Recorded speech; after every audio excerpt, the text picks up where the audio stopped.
Hello বন্ধুরা, তোমরা সবাই কেমন আছো? আশা করছি ভালো আছো। আমরাও সবাই ভালো আছি। আমি এখন জানো তো যাচ্ছি বিয়েবাড়ি। আর হলুদ শাড়ি দেখে তো বুঝতেই পারছো যে আমি এখন যাচ্ছি জল ভরতে। আর হলুদ শাড়িতে আমাকে কেমন লাগছে তা অবশ্যই কমেন্টে জানিও।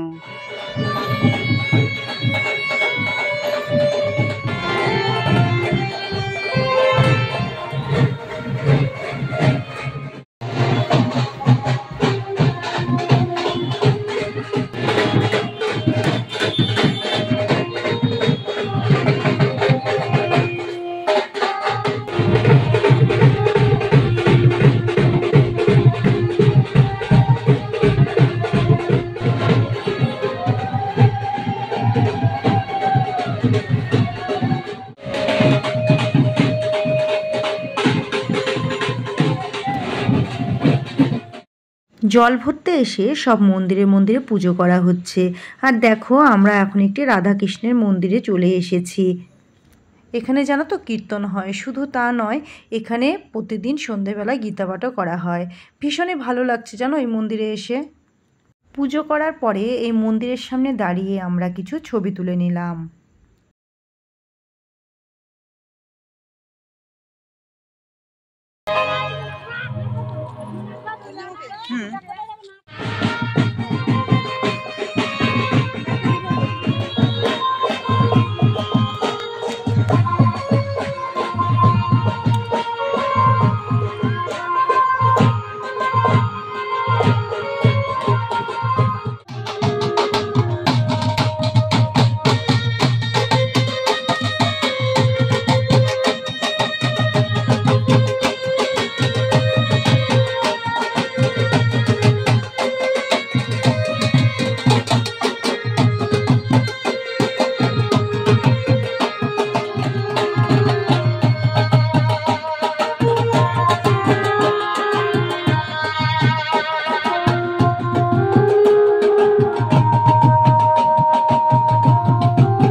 আমাদের জল ভরা হয়ে গেছে আর ক্যামেরাম্যান বলছে সবাইকে একসঙ্গে দাঁড়াতে কিছু ছবি তুলবে।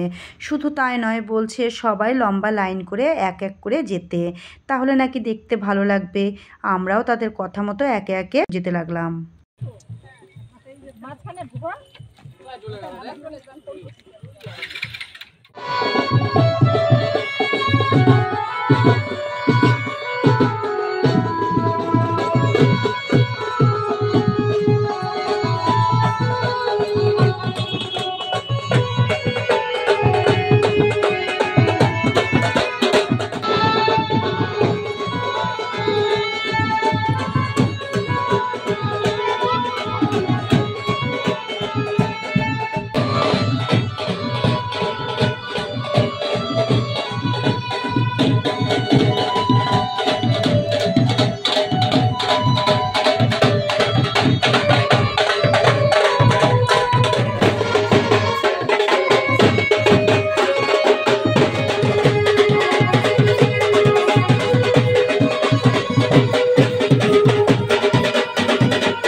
আমরা এখন জল ভরে চলে এসেছি আর এখানে দেখো কনেকে সাজানোও শুরু হয়ে গেছে।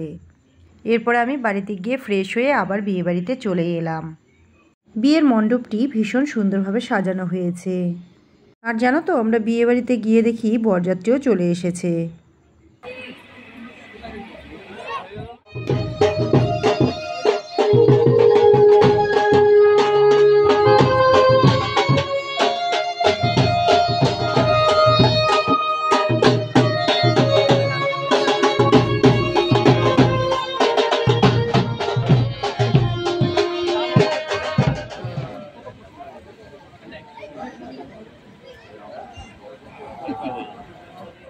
যার বিয়েতে আমরা এসেছি সে সম্পর্কে আমার ননদ হয়।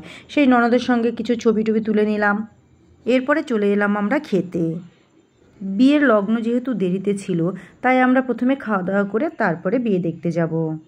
বিয়েবাড়িতে খাবারের মেনুতে প্রথমেই দিয়ে দিল ঝুরি আলু ভাজা, আর দিল স্যালাড, লেবু, তারপরে দিল সাদা ভাত, ডাল, মাছ, পোলাও, মাটন, শেষে ছিল চাটনি, রসগোল্লা, সন্দেশ এবং আইসক্রিম। আমরা খাওয়া দাওয়া করে তারপরে চলে এলাম বিয়ে দেখতে।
বিয়ের পরে বাসি বিয়ের দিন আমি আবার দেখো চলে এলাম বাসি বিয়ে দেখতে।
বাসি বিয়ে হয়ে গেছে, এখন দেখো সবাই আশীর্বাদ করে নিচ্ছে। আর এখানে দেখো মেয়ে বাবাকে জড়িয়ে ধরে কিভাবে কাঁদছে। আর মেয়ের বাবাও, যাকে আমরা কাকু বলি, তিনিও ভীষণই কান্নাকাটি করছে। কারণ একজন বাবা মাই জানে তার মেয়েকে বিয়ে দিলে কতটা কষ্ট হয়। কারণ একদিন এই সময়টা আমিও পেরিয়ে এসেছি। ভিডিওটি এখানে শেষ করছি, দেখা হচ্ছে অন্য ভিডিওতে। ততক্ষণ সবাই সুস্থ থেকো, সাবধানে থেকো।